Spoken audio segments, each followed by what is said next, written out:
Hi guys, welcome back to my YouTube channel, Styledbyjordanna the series. This is episode number 7 and today we're going to do it a little differently. We did a Q&A in a previous episode and that was all styling focused, but I also get a lot of questions on Instagram about myself and why I started my business, how I started my business, and all of that stuff. So I thought I'd get a little bit more personal today and answer some of those questions for you guys. Okay, so I saved some of the questions when I did a previous Q&A that was specifically about me, and I'm going to try and do some of them more personal. I think they're more personal, and then some about the business and that type of thing. So question 1. Why I started, I think this is a good starting point, why I started my business. So I have not been in business that long. It's been a little over a year. I started during the end of 2021, I believe it was, if we're in 23 now. Yeah, end of 2021. I have 2 kids, for those of you who don't know. I have a daughter who is 4, well, almost 4, and my baby is 17 months. Once I had my second, I suffered with really severe postpartum depression, and I now know that I'm definitely not alone in those feelings that I was having. And I think the thing that I was struggling with most was feeling like I didn't have any sense of freedom and like an outlet for myself. I had been a stay-at-home mum. Obviously we went through a pandemic, but I had been a stay-at-home mum for the past 3 years. I went through IVF to have both of my kids. So prior to even becoming a mum, I felt like I'd gone on such an emotional roller coaster and journey that then I was a mum, and it was wonderful when I had my eldest, Kaya, and I didn't have any of these negative feelings that I was having second time around. And then, you know, a couple of years go past, you're so focused on your child and their well-being that you kind of forget who you are. And obviously we also went through a global pandemic, which I don't think helped anyone's mental state. Then I got pregnant again, and even just the pregnancy was a different feeling. I just wasn't as content. And again, I had done IVF, so, you know, rounds of injections and all of that the second time round. So I should have been almost as ecstatic as I was the first time and as content in the pregnancy. And I obviously was ecstatic, but it never quite felt the same. Something always felt off, and I kept saying to my husband, like, I don't feel good, like I'm miserable, whatever. And then I had her, and she was so perfect, and I just was like, wait, I don't feel right, like something doesn't, I'm not connecting in some way. And it wasn't that I wasn't connecting to her, I just wasn't connecting to myself, or I guess my life. And with that can come very serious feelings of depression. And you know, it got really intense for a minute, and I was feeling so disconnected to everything, to my husband especially. And I kept blaming him for so many things that were not his fault, or even just things that, you know, we had made decisions on together that I then was holding against him and resenting him for. And I just found myself wanting a past version of myself. I wanted to be this like 21-year-old who went out the whole time and got drunk with her friends and had no real responsibilities, didn't have to worry about the things that we all have to worry about now. And I was missing that and craving that so much that it can cause this really fast downward spiral.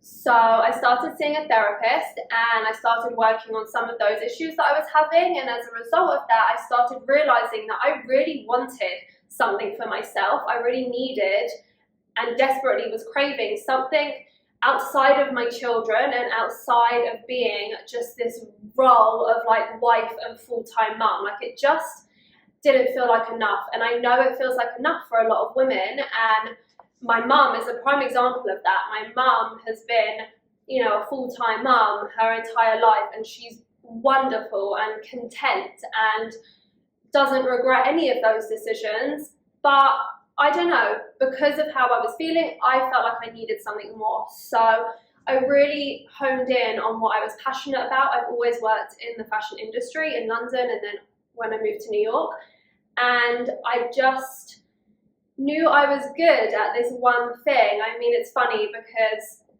if you were to follow me on Instagram a long, long time ago, when I did not have the following that I have now, and when it was maybe 1,000, 2,000 followers, the content I was posting is exactly the same. If you ever want to just scroll down and down, it's the exact same. I was posting my outfits and my clothes to nobody because who was following me? But it was just, I have always been so passionate about styling, and I knew that I was good at it. And it's okay to admit when you know that you're good at something. It doesn't make you arrogant or whatever. I knew I was good at something, so I thought, what can I do with this? Like, how can I bring this to life and do this for everyone? So that's how that's how the idea of Styled by Jordana was formed. And then I was very dedicated, and I came up with a very clear business model and a plan and who I wanted to target. And I was never interested in becoming a celebrity stylist. I'm still not. The focus has always been on everyday normal women like myself and making them feel the best that they can possibly feel. Okay, next question. Some of the most important things that I have learned about myself, others, since starting my business. This is interesting. The things I've learned about myself, I am much more capable than I ever previously gave myself credit for, and I think my husband would agree with this. When I set my mind to something, I very rarely do not follow through with that. And I guess I've always been like that, but I've never had anything that was, mine in this sense that I've had to like dedicate hours upon hours. I always worked for someone else, and nothing was ever to this extent where I truly needed to dedicate my whole self to it. And, sometimes it almost amazes me the shit that I get done every day, because I'm a mom. I have a village of people that help me, and it would not be possible without, a full-time nanny. My daughter's in school. So I'm fully aware that I have the help, but, still I do my best to show up for my kids, to show up for my husband. I'm very good at allocating time to certain things and then sticking to it. And I think that's really key for any woman or individual in business when you do have other responsibilities, obviously, like kids, and you obviously want to spend as much time with them as you possibly can, and a husband, and all of those things. I just think time management is crucial, and I'm very good at knowing that, during the week when my eldest is at school and I have my nanny for my youngest, that's when I work. I set limits to when clients can text me, to when I answer my phone for certain things. Obviously, there are exceptions, but I'm very clear, with some of my clients that are on a subscription basis, you can text me after 8 p.m, I won't respond to you. And that's fine, because I need that time to be with my husband. My husband and I make a rule to go for dinner every week. And yes, it doesn't always happen, but we try. So I'm just, it's about, I think I've learned about myself how much I'm actually capable of, and how far I will go to achieve those things. Okay, next, what a typical day looks like for me and how this varies. So typically, it varies day to day because I offer so many different services that I then obviously do those different services every day, so not one day looks the same. However, typically, I wake up in the morning with my kids. They wake up early, get them dressed, breakfast. I do the school drop every morning, so I always taking my kids to get croissants or some type of breakfast, and we go to school. I then come back. My nanny comes at around 9, and she's then with my youngest. I then typically, that's when I check all my emails from the night before or any that have come in the morning. I do that. I then get dressed, and then it really varies. Sometimes I will have an in-person client. I typically only schedule one in-person every single day. However, these days that is most days. So at some point of the day, I'm going to a client's house to organize or work through and curate their own closets. I offer a number of different edit options where we can work virtually together, either via Zoom or it's just a phone call, and then I work on an edit for you. So I'm working on edits around the clock. The turnaround time from the console to the delivery of a PDF edit is just a week. So you can imagine I work on those all of the time. So it really varies. I then, I think about dinner for my kids. I try every night to make them dinner. I've been very good at sticking to that. That was something that last year I felt like I fell short on. So I really wanted to do a better job in that department this year. I will then probably do a little bit more work early evening. And then, as I said, past like 8, maybe 8:30, done, edits done. I'm not on my laptop. I obviously am then spending time with my husband or friends. How social media has impacted my job. I mean, I would not have a job if it wasn't for social media. So social media, I know it comes with criticism and certain comments and DMs that it takes some getting used to, I won't lie, but it has truly, excelled my business and my brand and everything so fast that I cannot fault it. For all of the negative and ridiculous DMs that I get, I couldn't care less what those people think. But for all of the positive and the followers and what comes with having the followers and growing clients that way and showcasing our style guides and all of, the YouTube content and all of that stuff, subscription to newsletters. We have over 10,000 newsletter subscriptions, and that's because I post it on Instagram. It's because I post all of it on Instagram, and for whatever reason, it took off, and I'm so grateful that it has. And yeah, I mean, it's impacted my business to a point there that I can't even express, because it's just so crazy to me that when I look like a year ago and I had a fraction of the amount of followers and interest that I do now, and I'm just like, it's because I put it out there on Instagram. I think I'm quite consistent with the content I'm posting. I try and be super honest about some other areas of my life, and it has done wonders for my business. Greatest achievement with my career job so far.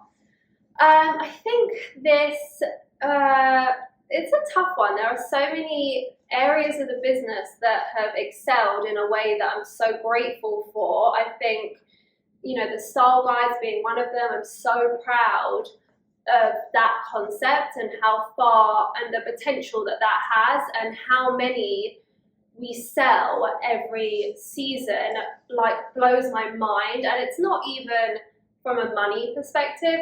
Obviously that's nice, but it's more like, I can't believe I put something out there and people buy it. They spend money and they buy it outside of, my clients coming to me with specific needs. The style guides, it's like, the goal of it was that it was a mass to cater for the masses. It's, can be for people that can't necessarily afford the service, or that just want some general inspiration. They don't necessarily need one-on-one help. They just want every season, like, oh, she's selected these pieces and put them together this way, I want to buy it. Like, it's almost just like the mindset that amazes me the most, that people spend money on something that I've put out there.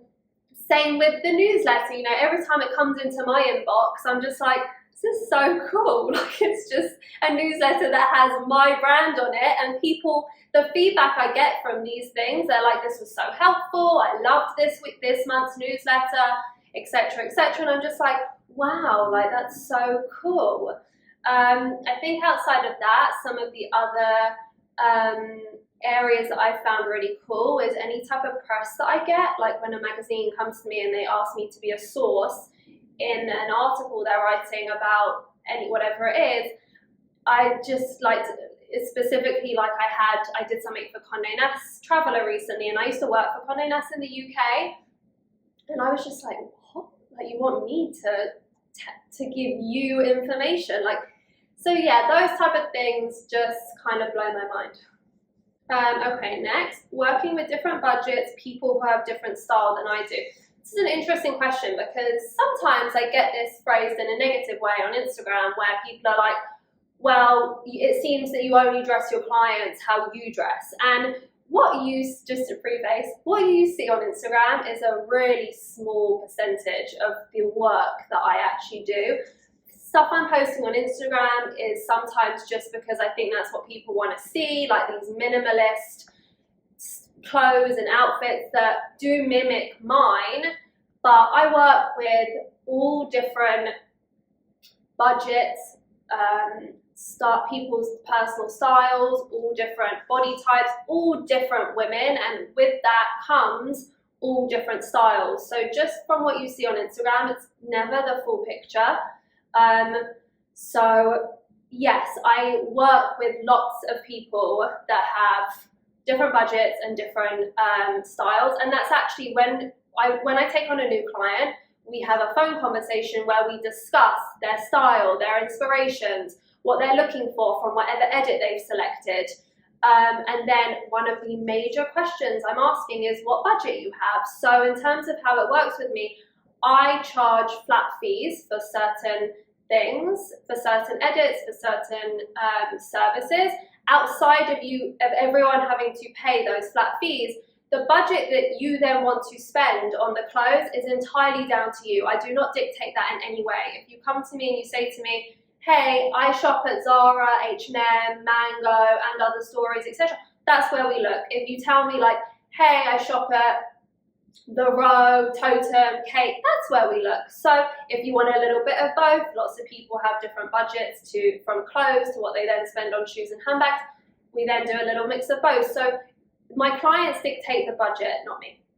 Next question, services I offer. So I'm going to give you a very quick rundown because we now offer a lot of services, but you can always head to my website, www.styledbyjordanna.com, to see an in-detail explanation of the services, and then there's the option to fill out a booking form online to inquire about one of those services, and then we come back to you with pricing and details and what it all looks like. So very quickly, I offer a personal shopping edit. This is basically known as our closet refresh option. So a lot of the time it's seasonally, regular clients will come to me every season, they need new stuff for the upcoming season. Sometimes, it's women who are postpartum or have started a new job or a stay-at-home mum, whatever it is, people need clothes in their general day-to-day closet and lives. So we offer an edit that caters to day-to-day general shopping needs, and it breaks down into a few different services. We offer in-person services. If you're based in New York, I'll come to your closet. We can curate with what you have. We can figure out what's not working. We can do that exact thing virtually if you're not in New York, if you're in a different state, different country, whatever it might be. I then offer a personal shopping package. You can see examples of these on my Instagram, where we can just simply have a phone consult if you don't need the consulting prior. And we will talk about your needs, what you're looking for, your style, and then I put an edit, which is in the form of a PDF, and it's literally laid out, look 1, look 2, look 3, etc. I then work out what you need based on all the information you give me. I send it to you and we work through it together. So there are a few different options. I also offer an occasion edit. This is obviously for events, any type of event that you have. If you're a guest at a wedding, if you have a work event, again, we have a phone consult. You tell me exactly what you need. I put options together for you. I send it to you and we go through it. Vacation edit. Obviously, same concept, but it's just for a trip. I offer a photo shoot edit if you are a new mum and you're doing a family photo shoot, or if you need a maternity shoot, a work shoot, any type of shoot. This is one of my favorite edits I think I probably work on. Again, you come to me, you tell me what you need, I send you options. I offer a bridal edit, obviously for brides, where we focus on not necessarily your wedding day dress, but all of the events that can be around a wedding. So rehearsal dinner, bridal shower, after party, etc. We work on all of those together, and I send you options for all of those things based on what your wedding looks like. We also offer, I think, is there one other edit we offer? No, that might be it for now. We're thinking of a few more concepts. We then obviously have style guides, which get released seasonally. So they are not tailored to you specifically. just like they are with the clients, but they are curated looks for each season, great new pieces, everything's affordable, it's under $300. You can purchase those straight from my site. Okay, I'm gonna make this the last question. Where I see things going in the future with my job, goals that I have professionally. Where I see it going, I think that what I've created is a little bit of a niche. And with that means that there are so many ways that you can expand on the concepts that you already have. So we have some other ideas for edit options. We have some more style guide options in mind as a ways to expand that side of the business. We just released a men's one last year for the first time. We have another one coming out at the start of April for spring, summer for men. We are focusing on our bridal clients, so there could be something in there for them. So there's so many ideas I have on ways to expand. I think obviously the goal is to expand the team. I'm not 100% sure what that looks like yet, because I feel like in terms of the client side, I want it to be me that engages with all of my clients, like how I do now. But I would love to one day have an office with a team of people, and maybe we focus on expanding our marketing and our newsletters and our YouTube channel. And there's so many ideas that I have, and sometimes I just need to think which one makes sense in which order and how best to do it so that it all feels obtainable and that it can be as successful as I think and I believe that it will be. Thank you guys for watching this episode. I hope that it gave you a little more glimpse into the business and the day-to-days, and obviously me as a person as well. If you have any other questions, you can DM me. My Instagram is @JordannaSharp. If you have any inquiries or want to look into a service, then the best thing to do is email us at info@styledbyjordanna.com. Thank you for watching, and the next episode will be available soon.